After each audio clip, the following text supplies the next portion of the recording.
Bună fată! Bună!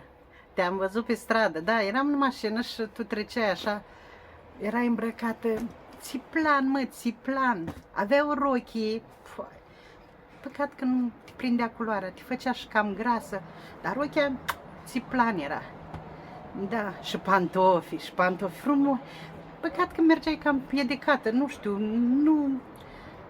nu poți să mergi cu tot, dar erau țiplan, băi, erai, ei, toate erau, da, da, și părul, tunsoarea aia așa frumos. Păcat că nu te aranja tunsoarea așa. Tunsoarea era făcută, exact. Unde te-ai făcut? Aha. Băi, erai... Tunsoarea era de nu se mai poate, de nota 10. Da, da, și geanta, ce geantă. Bine, era de cucoane, așa mai de lady, nu de țățici, așa, dar... Alo? Alo? De ce-o fi închis? Că doar numai de bine spuneam.